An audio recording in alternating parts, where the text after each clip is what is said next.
sejati komunikasi.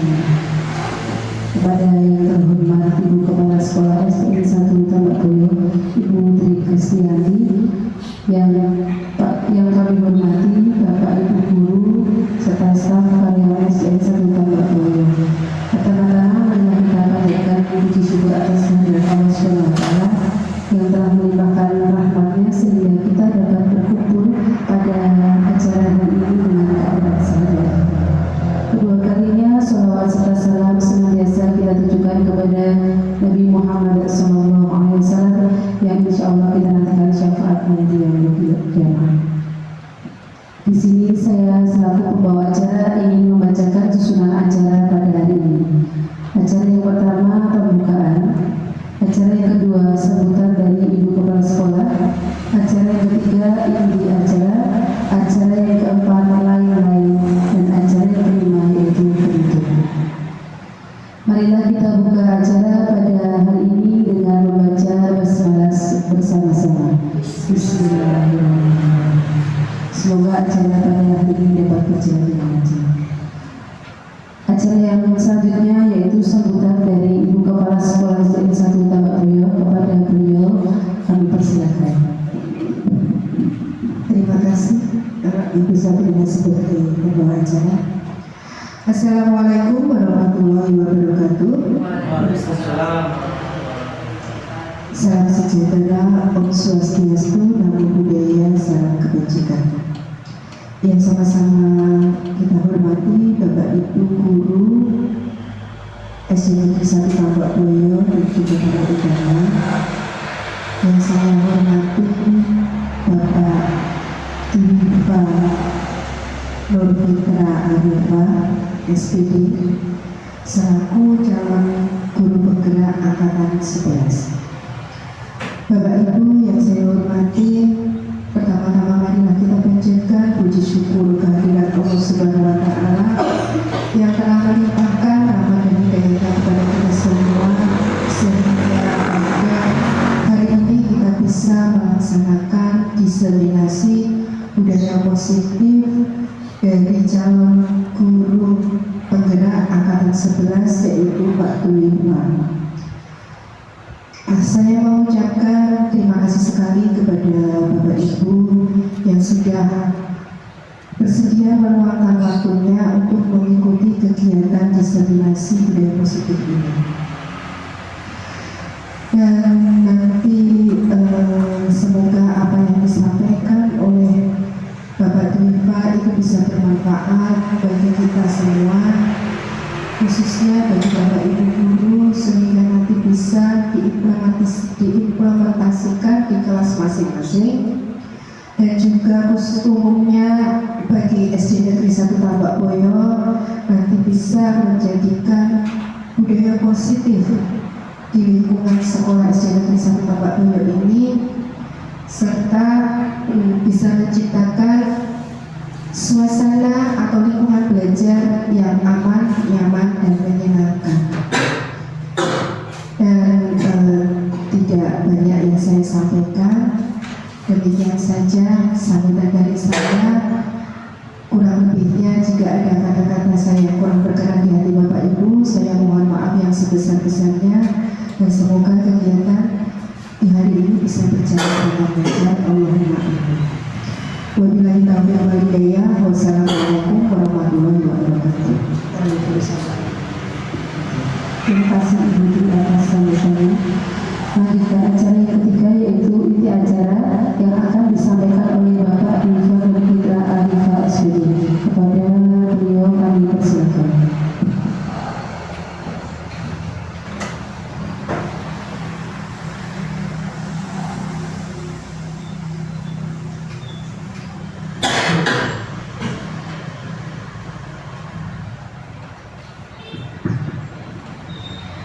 Assalamualaikum warahmatullahi wabarakatuh.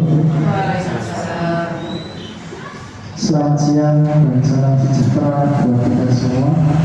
Yang saya hormati Ibu Kepala Sekolah SD Negeri 1 Tambak Boyo, Ibu Tri Kristianti SPDSD. Yang saya hormati Bapak Ibu Guru SD Negeri 1 Tambakboyo, dan yang saya hormati juga rekan sejawat tamu undangan Bapak Febri. Ya, terima kasih. Di sini saya akan memaparkan dan menyebarkan pemahaman dan penerapan pengalaman budaya positif.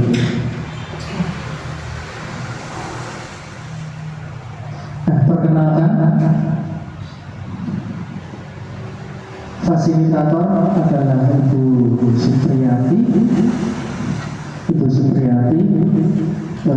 pengajar praktik saya adalah Ibu Supani, SPDSD, dan saya Diva Novita Arifah, SPD CGP Angkatan 11.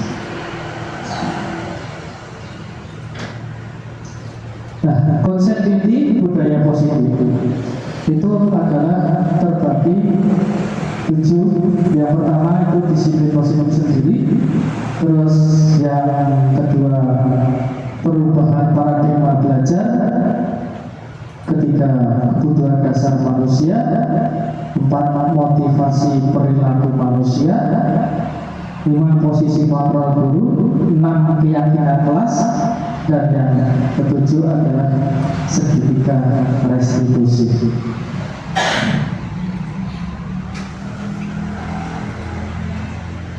Budaya positif, yang pertama budaya positif. Budaya positif adalah merupakan perwujudan dan nilai-nilai atau keyakinan universal yang diterapkan di sekolah. Budaya positif dapat mendorong murid untuk mampu berpikir, bertindak, dan mencipta sebagai proses memerdekakan dirinya, sehingga murid mampu mandiri dan bertanggung jawab. Konsep inti budaya positif terdiri dari beberapa bagian. Yang pertama itu adalah perubahan paradigma belajar. Yang kedua, disiplin positif. 3, kebutuhan dasar manusia. 4, motivasi perilaku manusia. 5, posisi kontrol guru. 6, keyakinan kelas. 7, segitiga restitusi. Ini adalah konsep inti dari budaya positif. Ada 7 kriteria. Yang pertama, pembelajaran dengan paradigma baru. Di sana adalah gambar profil pelajar Pancasila. Ada 6, bertakwa pada Tuhan Yang Maha Esa, berkebinekaan global, bergotong royong, kreatif, mandiri, dan penalar kritis. Paradigma baru, pembelajaran dengan paradigma baru merupakan pembelajaran yang dirancang berdasarkan prinsip pembelajaran berdiferensial, sehingga para peserta didik belajar sesuai dengan kebutuhannya berdasarkan tahap perkembangan sesuai teori psikologi modern untuk mewujudkan profil pelajar Pancasila. Di sini itu diartikan kita menyesuaikan sesuai dengan kebutuhan peserta didik. Jadi bukan kita yang menciptakan murid untuk ini, tapi kita sesuaikan dengan kodratnya anak. Jadi kita sesuaikan dengan kebutuhannya murid kita. Jadi paradigma baru pembelajarannya berpihak kepada murid. Intinya seperti itu. Next. Yang kedua, disiplin positif. Apa itu disiplin positif?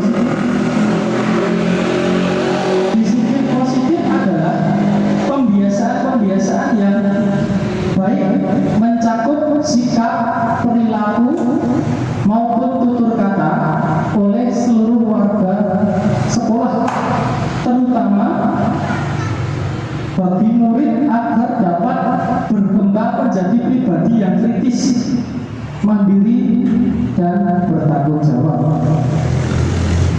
Sebagai pendidik, tujuan kita adalah menciptakan peserta didik yang memiliki disiplin diri, sehingga mereka berperilaku mengacu pada nilai-nilai kebajikan universal dan memiliki motivasi dalam diri menuju perubahan perilaku ke arah yang lebih baik. Nah, di sini disiplin positif, tujuan kita sebagai pendidik adalah menciptakan anak-anak yang berkarakter, yang memiliki nilai universal, misalnya ketertiban,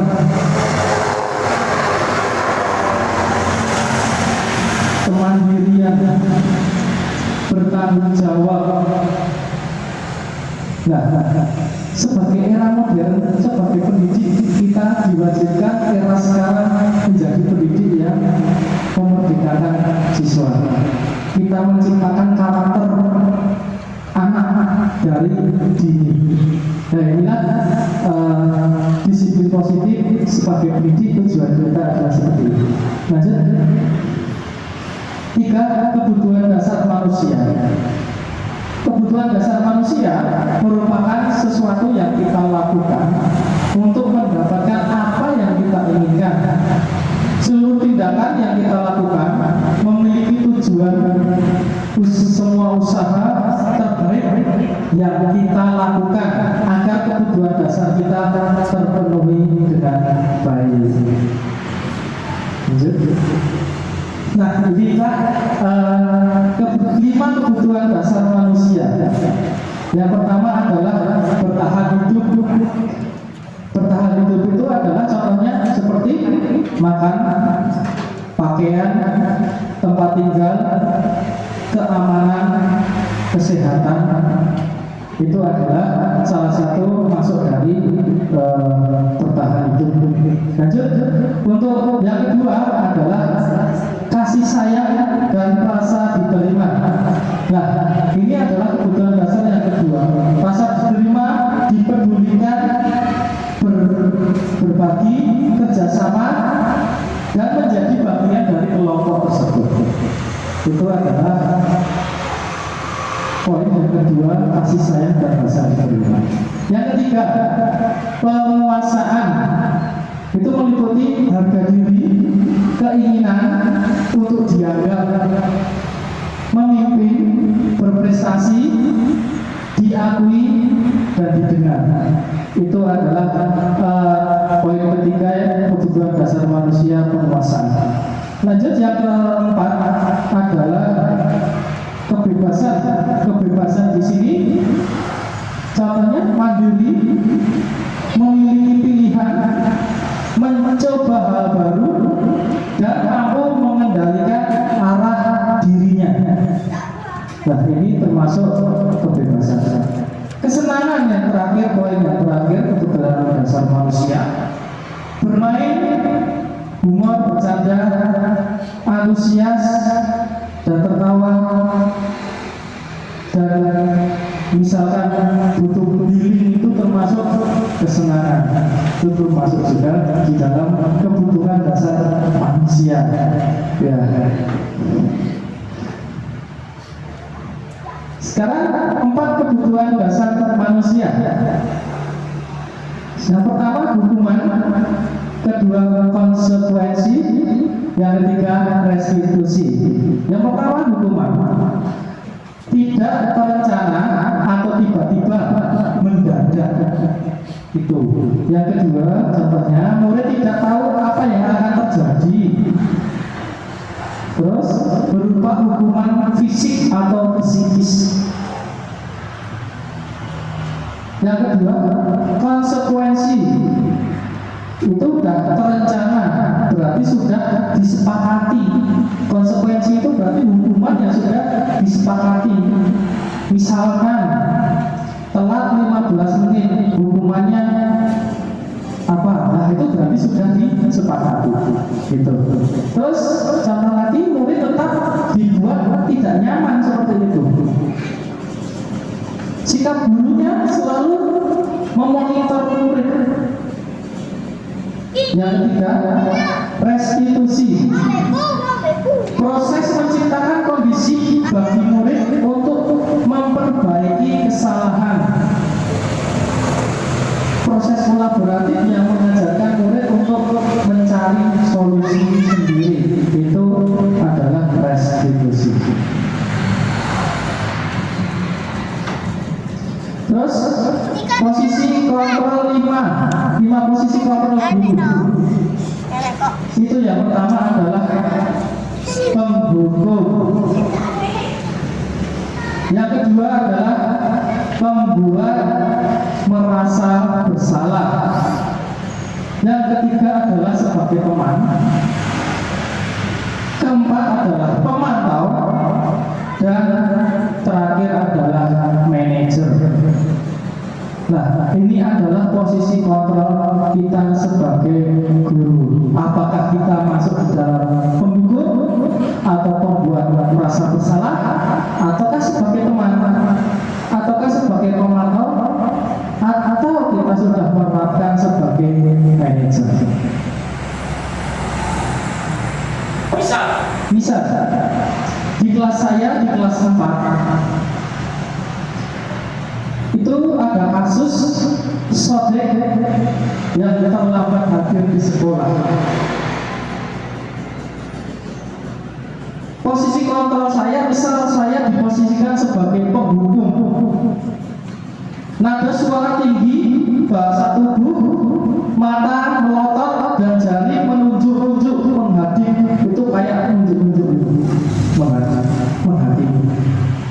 Terlambat lagi, pasti terlambat lagi. Selalu datang terlambat. Kapan bisa datang tepat waktu? Tanyakan pada diri Anda, bagaimana perasaan murid bila guru berbicara seperti itu pada saat muridnya datang terlambat. Hasilnya kemungkinan murid marah dan pendendam atau bersifat agresif. Bisa jadi sesudah kembali duduk, murid tersebut akan mencoret-coret bukunya atau mejanya. Lebih buruk lagi, sepulang sekolah murid bisa motor atau mobil bapak ibu guru akan digores-gores kendaraannya dengan paku. Nah, itu mungkin saking kesalnya sama bapak ibu guru yang sebagai penghukum seperti ini. Lanjut. Yang kedua, posisi kontrol yang kedua adalah membuat merasa bersalah. Misal di posisi saya membuat merasa bersalah, nada suara memelas, halus, sedih, bahasa tubuh merapat pada lesu. Sodek, kamu ini bagaimana ya? Kamu sudah janji dengan Bapak tidak akan terlambat lagi. Kamu kenapa ya senang sekali mengecewakan Bapak? Bapak benar-benar kecewa sekali. Bagaimana perasaan murid bila ditegur dengan cara seperti ini? Hasilnya, murid akan merasa bersalah telah mengecewakan Bapak Ibu guru. Murid akan menjadi orang yang gagal, tidak sanggup membahagiakan orang lain, dimaksud Bapak Ibu guru. Kadang-kala sikap seperti ini lebih berbahaya daripada sikap penghukum, karena emosi akan tertanam rapat di dalam murid, menahan perasaan. Tidak seperti murid dengan guru penghukum, di mana murid bisa menumpahkan amarahnya setelah dihukum dengan cara yang negatif. Murid tertekan seperti inilah yang tiba-tiba meletus amarahnya dan bisa menyakiti diri sendiri atau orang lain. Nah, yang dimaksud bisa melampiaskan amarahnya tersebut kepada temannya atau dirinya sendiri. Ini adalah posisi kontrol yang kedua, membuat rasa bersalah. Yang ketiga, posisi kontrol yang ketiga adalah sebagai teman. Nada suara ramah, akrab, dan bercanda. Bahasa tubuh merapat pada murid. Mata dan senyum jenaka. Saudari, ayolah, bagaimana sih kamu? Kemarin kamu sudah janji ke Bapak. Kenapa terlambat lagi? Sambil tertawa ringan. Ya sudah, tidak apa-apa. Duduk sana, nanti Pak Guru bantu. Sambil senyum-senyum. Bagaimana perasaan murid dengan guru yang punya sikap seperti ini? Hasilnya, murid akan merasa senang dan akrab dengan guru, termasuk dampak yang positif.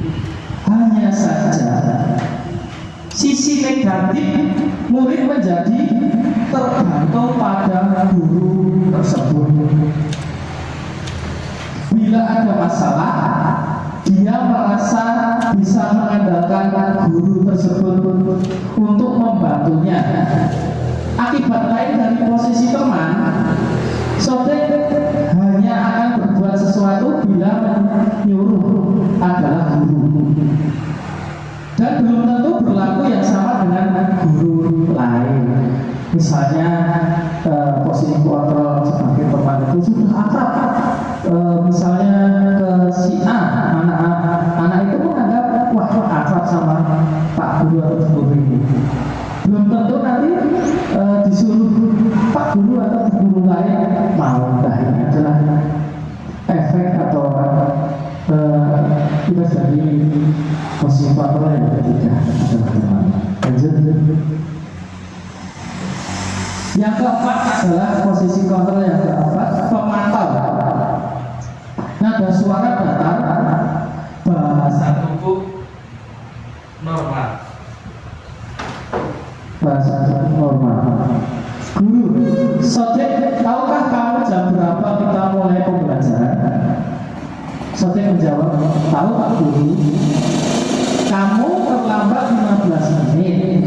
Apakah kamu sudah mengerti konsekuensi yang harus dilakukan bila terlambat?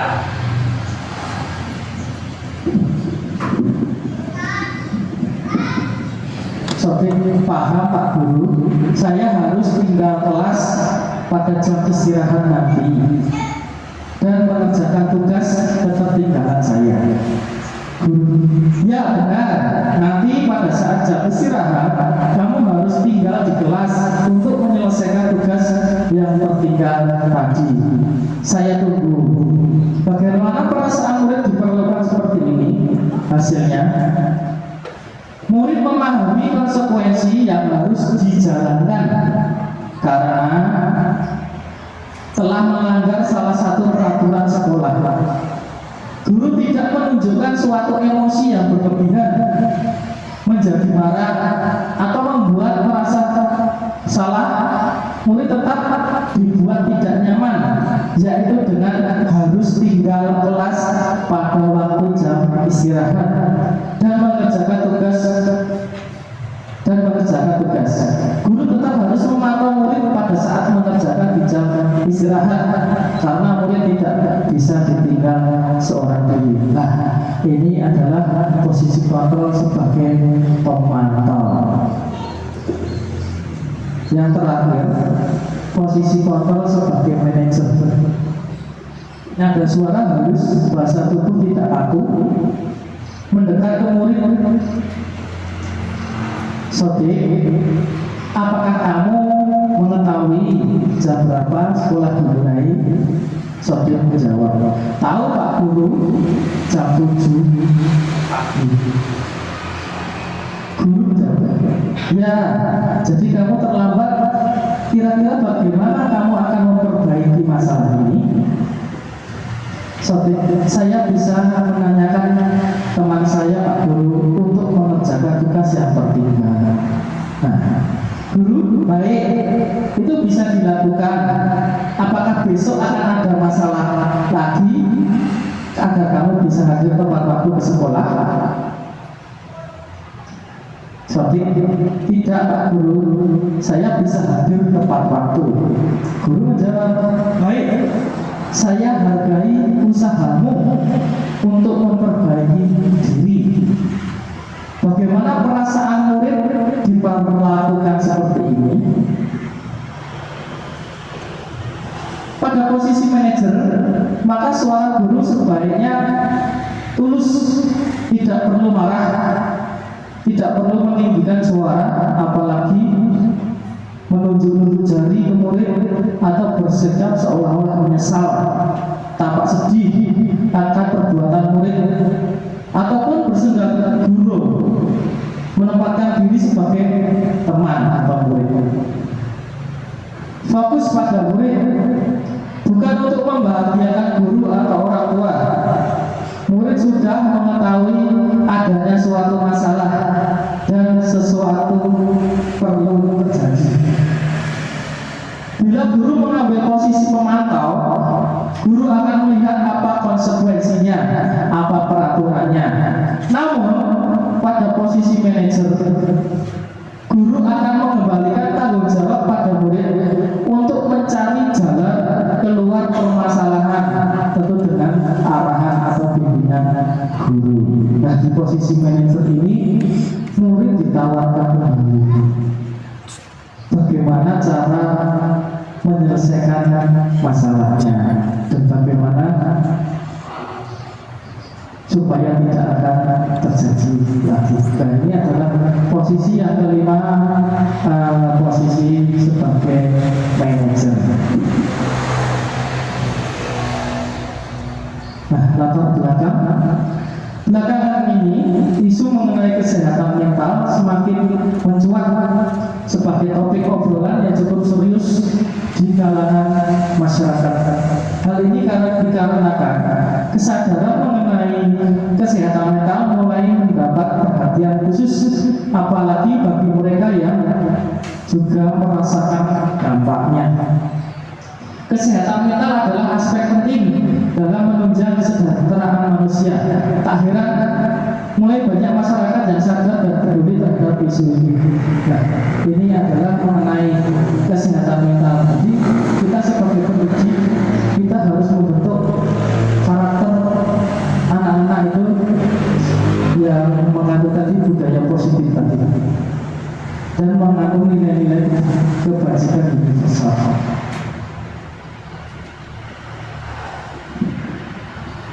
Nah, ini adalah contoh lain dari penerapan posisi kontrol guru. Posisi kontrol guru, murid dia tidak mengerjakan tugas yang diberikan guru.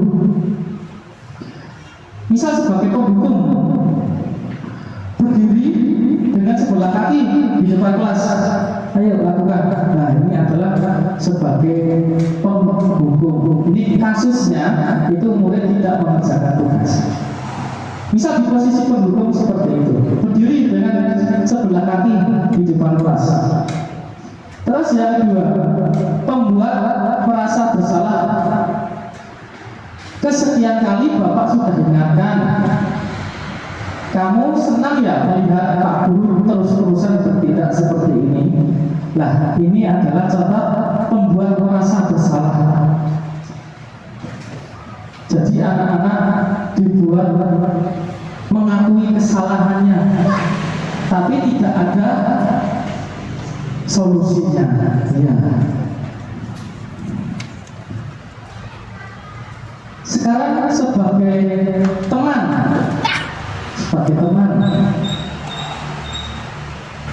ayo dong kamu kerjakan tugasnya. Nanti kalau sudah selesai kita main games. Nah, ini adalah posisi kontrol sebagai teman. Selanjutnya sebagai pemantau, kamu sudah melakukan kesalahan dan sudah mengetahui konsekuensinya sekarang. Selesaikan dan segera kumpulkan. Nah, ini adalah pemantau. sepakati tetap dilakukan, maksudnya dihukum, tapi juga menyelesaikan tugasnya. Nah, ini adalah sebagai pemantau. Yang terakhir adalah manajer. Apakah kamu tahu kesalahanmu? Keyakinan sekolah apa yang kamu langgar? Dan apa yang akan kamu lakukan untuk menyelesaikannya?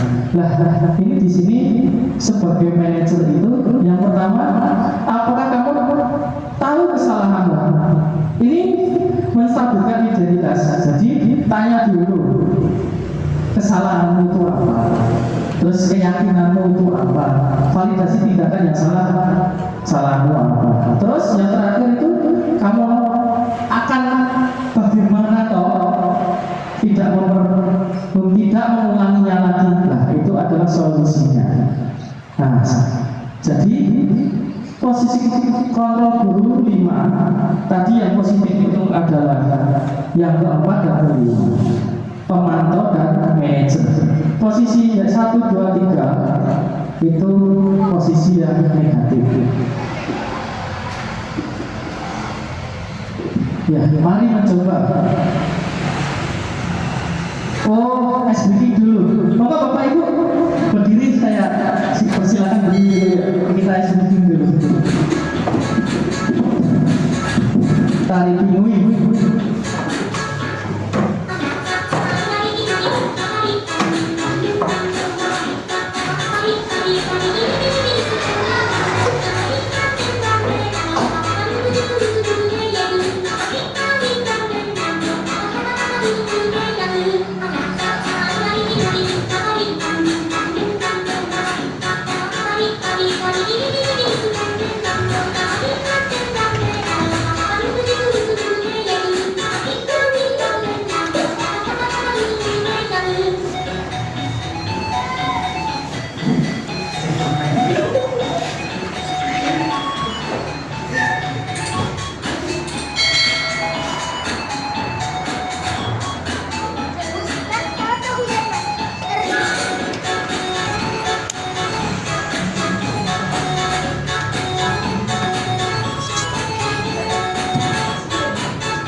Ya, terima kasih. Ya, terima kasih Bapak Ibu Guru. Ya, itu tadi adalah speaking tari Pinguin. Biar kita semangat, kita ngantuk ya Bapak Ibu.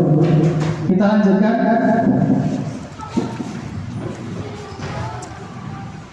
Nah, ini saya ada sedikit soal posisi kontrol aku. Saya kecewa sekali dengan kamu. Nah, ini posisi kontrol apa Bapak Ibu? Coba dipilih dulu. Saya kasih waktu 2 menit. Monggo, 2 menit. Saya kecewa sekali dengan kamu.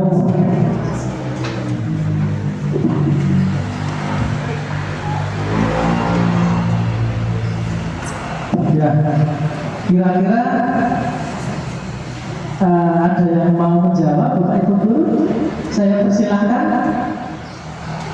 Ada yang mau menjawab? Ini sebagai kontrol apa ini? Saya kecewa sekali dengan kamu. Angkat tangan. Yang mau? Iya, iya. Saya kecewa sekali dengan kamu merupakan posisi kontrol membuat rasa bersalah. Membuat rasa bersalah. Posisi kontrol membuat rasa bersalah. Ada yang lain Bapak Ibu? Ada yang lain? Membuat rasa bersalah. Ada yang usul yang lain? Monggo. Angkat tangan. Tidak ada? Ya, coba kita buka. Jawabannya apa?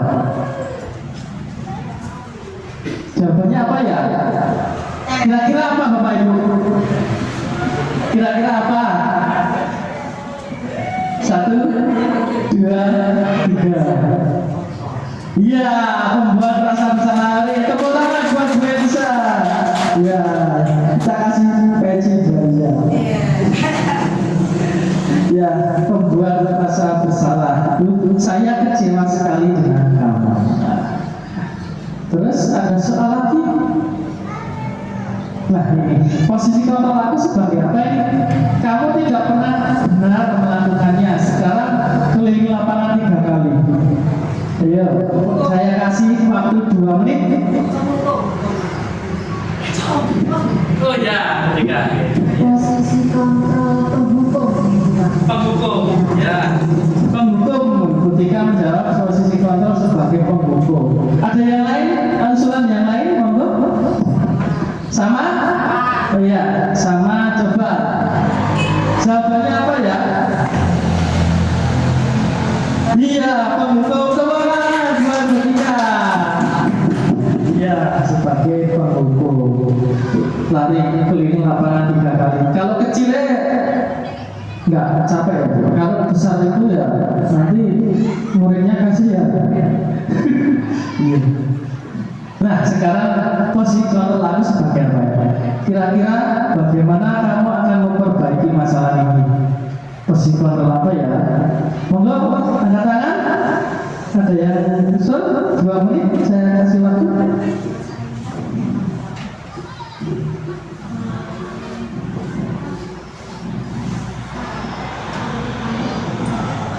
Ayo, monggo. Pak Peggy, Pak Peggy, angkat tangan, nanti. Oh iya, Pak Peggy, monggo Pak. Posisi kontrol aku, kira-kira bagaimana kamu akan memperbaiki masalah ini masuk dalam posisi kontrol manajer. Manager. Oh ya. Ya. Terima kasih Pak Febri. Termasuk dalam posisi kontrol yang kelima ya Pak, manajer. Ya, coba jawabannya apa ya? Jawabannya apa ya? Iya, manajer. Tepuk tangan buat Pak Febri. Nah, manajer. Selanjutnya, posisi kontrol aku, ayolah lakukan demi Bapak Ibu guru. Nah ini adalah posisi kontrol apa ini Bapak Ibu guru? Monggo. Ada yang usul? Monggo. Bu Sabrina, monggo. Posisi kontrol aku yaitu ayo lakukan demi Bapak Ibu guru. Kontrol sebagai teman. Sebagai teman. Sebagai teman. Ada yang lain lagi? Bisa? Monggo. Ada yang lain? Enggak? Enggak, coba ya kita buka. Kira-kira apa ya jawabannya? Iya, tepuk tangan. Bisa. Ya, itu adalah posisi kontrol sebagai teman. Sudah kayaknya. Oh ada lagi yang terakhir kayaknya. Kamu terlambat 15 menit. Apakah kamu sudah mengerti konsekuensi yang dilakukan bila terlambat? Nah ini adalah posisi kontrol sebagai apa Bapak Ibu? Pengamat. Pengamat. Pengamat. Ada yang lain? Pengamat. Ada yang lain?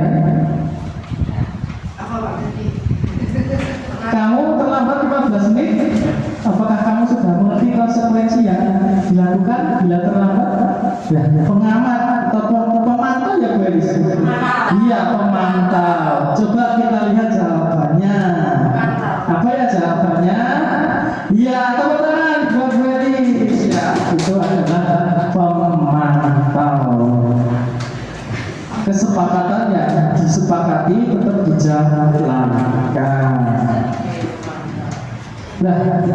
Terus yang keenam itu adalah keyakinan kelas. Keyakinan kelas merupakan yang diyakini bersama guru dan murid dengan harapan dapat meningkatkan kedisiplinan murid. Keyakinan kelas berupa pernyataan universal, dibuat dalam bentuk positif dan bersifat abstrak. Keyakinan kelas hendaknya tidak terlalu banyak sehingga mudah diingat. Maksudnya ini tidak terlalu banyak, itu tidak panjang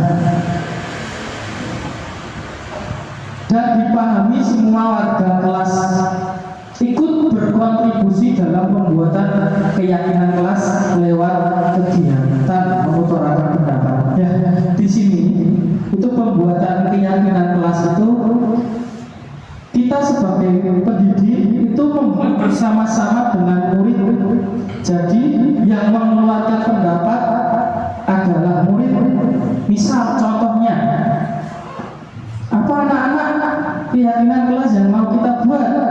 Pak, tidak boleh terlambat. Kita tulis dulu Bapak Ibu guru, tidak boleh terlambat. Nah, itu masih kalimat negatif. Jadi setelah itu kita tampung dulu negatif kita tampung dulu.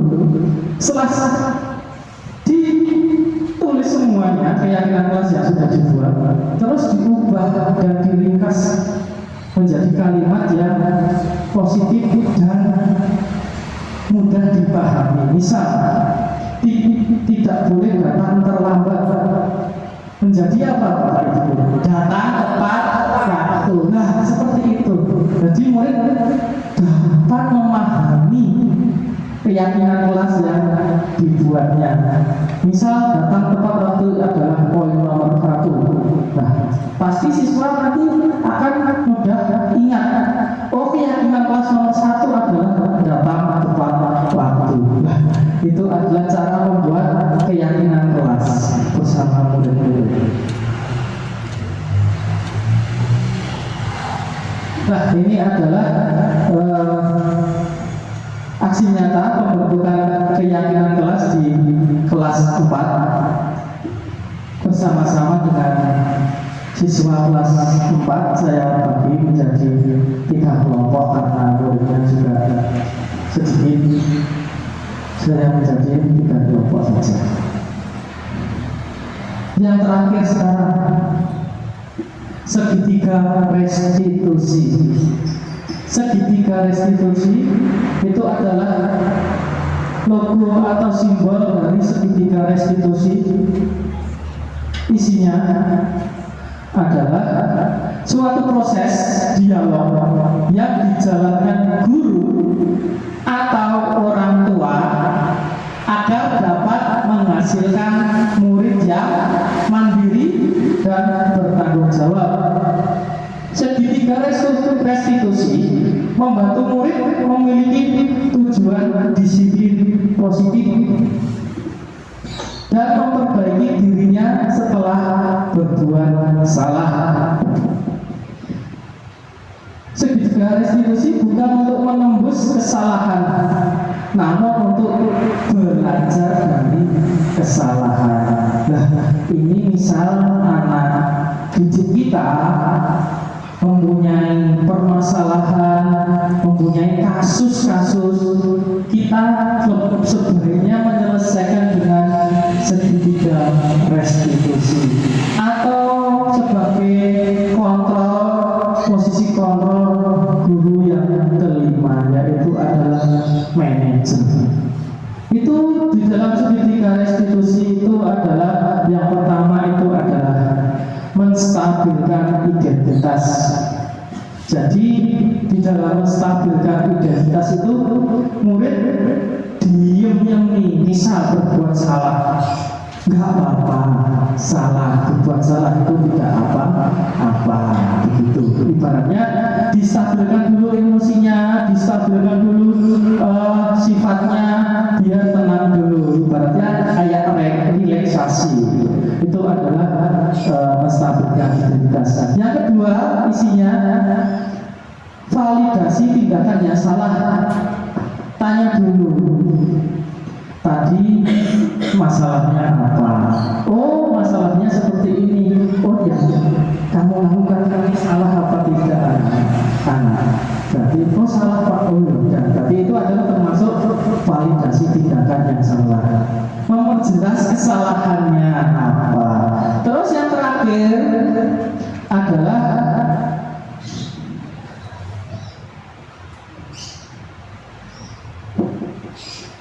ketiga itu adalah mencari solusi. Ya, terakhir mencari solusi dari tindakan yang salah tadi. Mencari solusi misal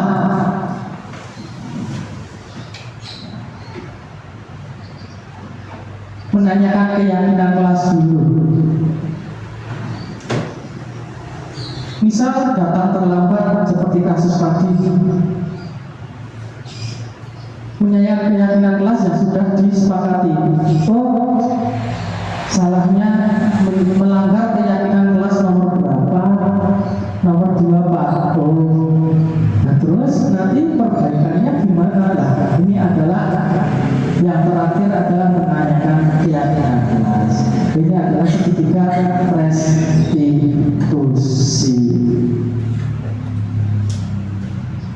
Lah ini isinya. Menstabilkan identitas, contohnya ya, berbuat salah itu manusiawi. Tidak ada manusia yang sempurna.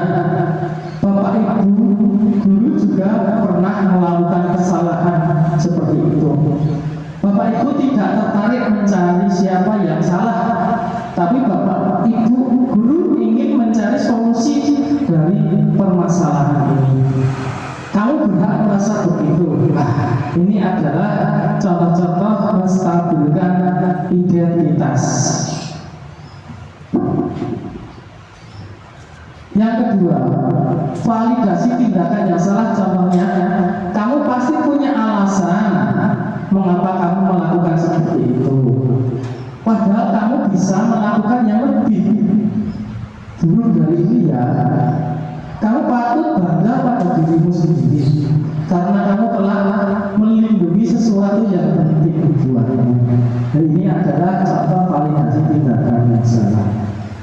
Yang terakhir, menanyakan keyakinan. Ya, apa keyakinan kelas kita? Menanyakan keyakinan kelas yang sudah dibuat. Nilai-nilai apa yang telah disepakati bersama? Seperti apa gambaran sebuah kelas yang ideal menurut kamu? Kamu ingin menjadi orang-orang yang seperti apa? Nah, ini adalah menanyakan keyakinan kelas. Ini contohnya. Sore terlambat ke sekolah Bapak Ibu. Pelajaran pembelajaran sudah dimulai.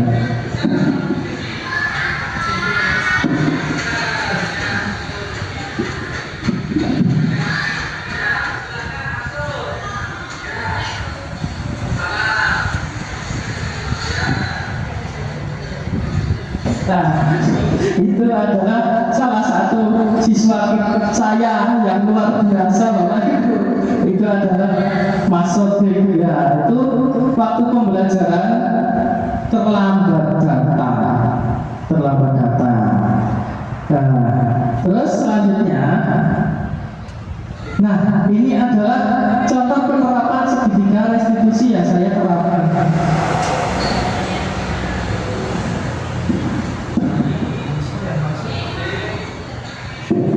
Kelasnya sebenarnya yang masuk sekolahnya Willy.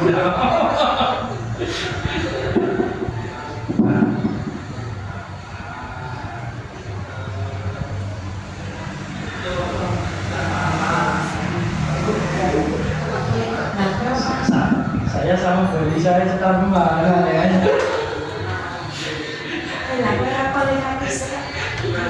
Blok like.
Nah, itu adalah penerapan segitiga restitusi yang saya lakukan terhadap kasusnya Mas Sofi. Itu yang pertama saya lakukan. Itu menstabilkan identitas dulu. Terus yang kedua, menanyakan validasi tindakan yang salah. Oh ternyata datang tidak tepat waktu atau telat, sudah terlambat.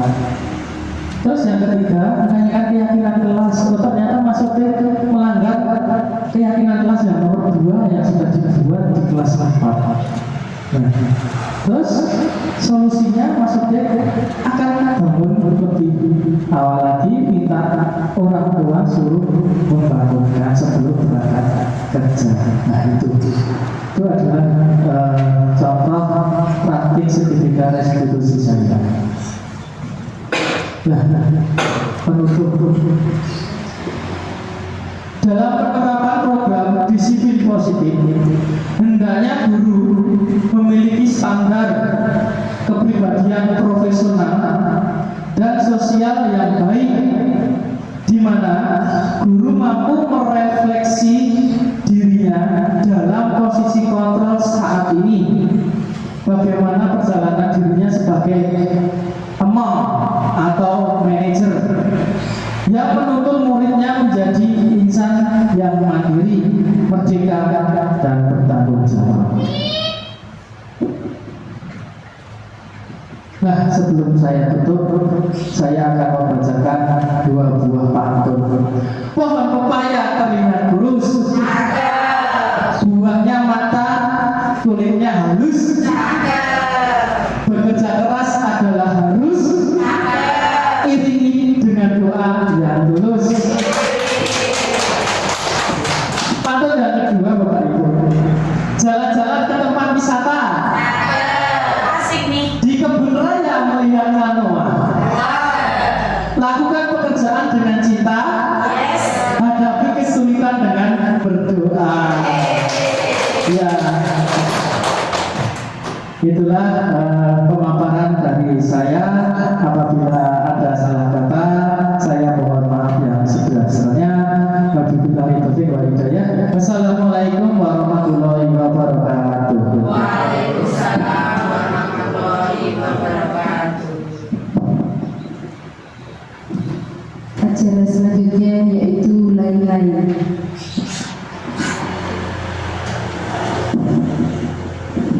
Untuk acara lain-lain, Bapak Ibu guru, saya mohon 2 guru perwakilan untuk merefleksikan atau menyimpulkan pemaparan yang saya paparkan tadi. Sedikit saja, mohon saya persilahkan. Ya, Bu Elisa. Terima kasih Pak Dwi atas waktunya. Refleksi untuk diseminasi pada hari ini adalah kita semua adalah sebagai pendidik, di mana kita tahu bahwa ada 5 posisi kontrol yang harus kita pelajari, di mana itu ada posisi yang paling baik, posisi yang paling tertinggi adalah seorang manajer. Bagaimana kita sebagai seorang guru pendidik, jika kita adalah posisi kontrol sebagai manajer dan menerapkan segitiga restitusi yang kita pelajari pada hari ini, betapa indahnya, betapa baiknya di sekolah kita jika menerapkan, semua guru menerapkan sebagai posisi kontrol seorang manajer. Kemudian ketika siswa kita menghadapi suatu kesalahan, mengalami suatu kesalahan, alangkah baiknya kita menerapkan ilmu yang kita dapat pada hari ini sebagai, yaitu menerapkan segitiga restitusi. Terima kasih. Ya. Beri tepuk tangan buat Bu Elisa. Terima kasih. Ya, terima kasih Bu Elisa. Ada satu lagi, monggo Bapak Ibu guru. Monggo. Kalau itu nggak apa-apa, silakan dulu.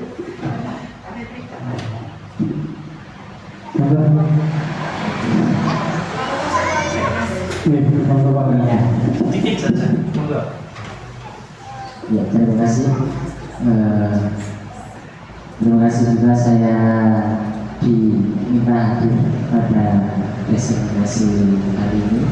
Saya mendapatkan ilmu yang bermanfaat bagaimana menyikapi siswa ketika mendapati permasalahan.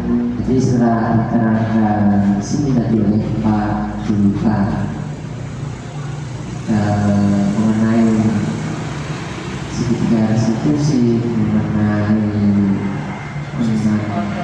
operasi kontrol itu tadi, maka saya juga bisa menerapkan di waktu yang lain untuk lebih memenuhi kebutuhan anak didik kami dalam hidup kehidupan. Terima kasih. Tepuk tangan buat Bapak Febri. Terima kasih. Terima kasih.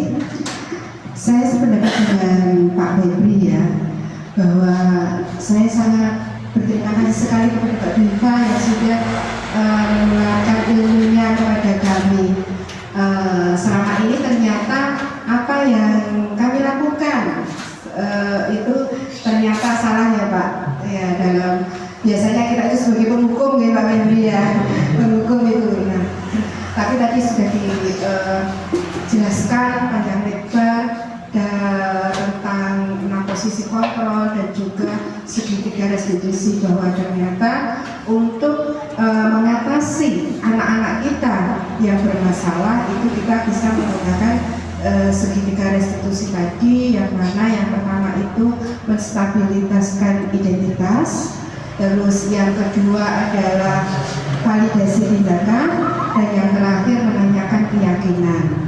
Tapi sebelumnya kita buat dulu seperti keyakinan keras ya. Kalau dulu itu peraturan keras ya Pak ya.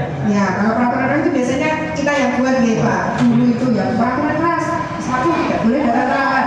Tetapi tadi bahwa ternyata murid yang dari yang membuat, dilibatkan untuk membuat, jadi dari suaranya itu berarti dari anak-anak, berasal dari anak-anak, sehingga kalau yang membuat alas kesadaran anak itu anak jadi oh ya mesti dari aku seharusnya tidak melanggar itu.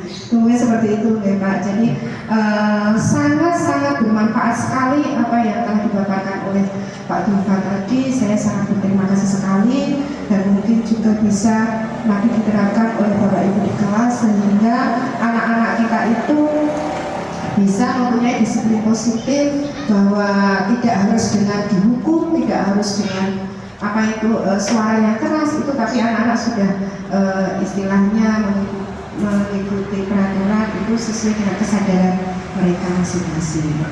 Iya, tidak dipaksakan, tapi berasal dari hati nurani anak-anak sendiri. Terima kasih sekali Pak Diva. Sekali lagi ini ilmu yang bermanfaat sekali, karena lain dari paradigma kita yang dulu itu. Mari kita, Bapak Ibu guru, mari kita melakukan perubahan ya, bahwa sekarang itu pembelajaran kita itu berpusat pada murid. Jadi apa-apa berarti kita harus mengutamakan untuk murid itu ya. Terima kasih Pak Diva. Assalamualaikum warahmatullahi wabarakatuh. Terima kasih dari Ibu Kepala. Tadi yang pertama saya simpulkan dari Ibu Elis tentang sebagai manajer tadi yang disampaikan, terus yang kedua dari Pak Febri tentang segitiga restitusi dan akan mengungkapkan di lain hari. Terus Ibu Kepala yang tidak benar apa yang dikatakan Ibu Kepala, kita sebagai pendidik itu sesuai dengan filosofi dihajar di awal, memerdekakan murid, berhamba pada murid, berpihak pada murid. Demikian sesi refleksi, saya kembalikan ke pembawa acara atau guru. Acara yang selanjutnya yaitu penutup. Marilah kita tutup acara pada hari ini dengan membaca hamdalah bersama-sama. Alhamdulillah. Saya selaku pembawa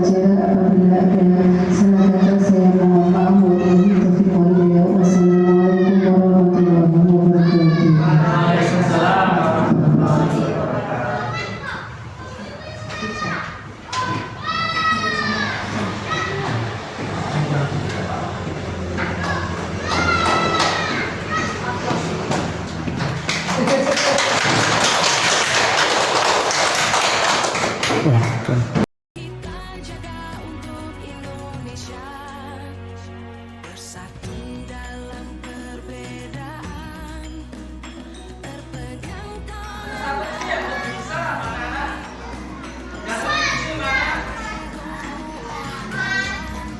Berarti besar atau lebih kecil?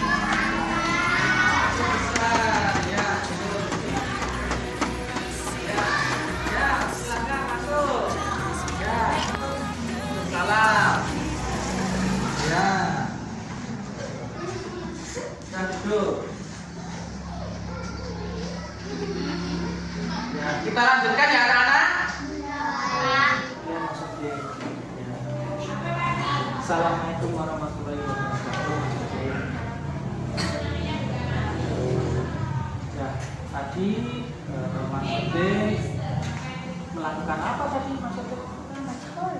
Terlambat sekolah. Sudah masuk ya tadi, baru berangkat. Betul, tidak apa-apa. Berangkat sekolah terlambat, tapi nggak tiap hari. Tidak ada manusia yang sempurna Mas Ode. Jadi berangkat sekolah itu terlambat itu salah nggak toh? Salah ya? Salah. Terus kamu pasti punya alasan kenapa tadi berangkat sekolahnya terlambat Mas Ode. Oh, ibu bapak sudah berangkat kerja, nggak ada yang bangunin. Oh, gitu.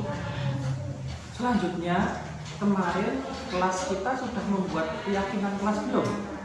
Sudah. Kira-kira Mas Ode melanggar keyakinan nomor berapa? Nomor 2. Harusnya datang tepat waktu, betul.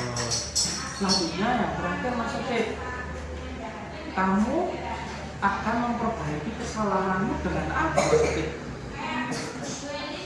Bangun lebih pagi, jadi minta orang tua suruh bangun lebih pagi. Ya, kalau sudah silakan kembali Mas Ode. Assalamualaikum warahmatullahi wabarakatuh. Ya, kembali.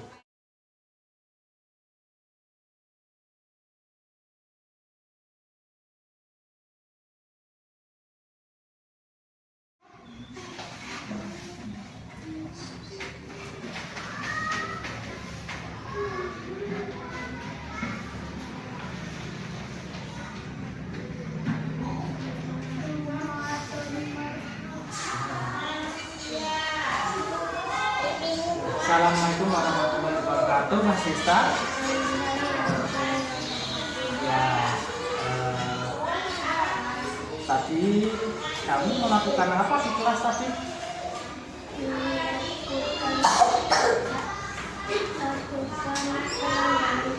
Lawan kelas. Tadi kenapa tadi duduk di mana tadi? Duduk di lantai. Itu melanggar aturan enggak kan Mas Desta? Melanggar aturan kelas ya. Terus kesepakatan kita sudah dibuat belum lah kemarin? Sudah. Kira-kira Mas Desta melanggar keyakinan kelas nomor berapa?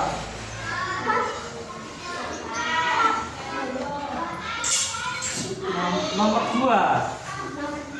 Nomor 3 ya, nomor 3 tadi tertib di kelas ya toh ya. Terus kamu pasti punya alasan kenapa tadi kok duduk di lantai. Oh, kaki saya pegel, keju, terus duduk di lantai gitu ya. Nggak apa-apa, kita bukan manusia sempurna Mas Desta, pasti ada salah. Terus Pak Bin minta kamu memperbaikinya dengan cara apa ke depannya? Minta maaf ke Pak Bin, terus tidak yang lainnya lagi. Terima kasih. Sekarang duduk kembali di tempatnya. Assalamualaikum warahmatullahi wabarakatuh.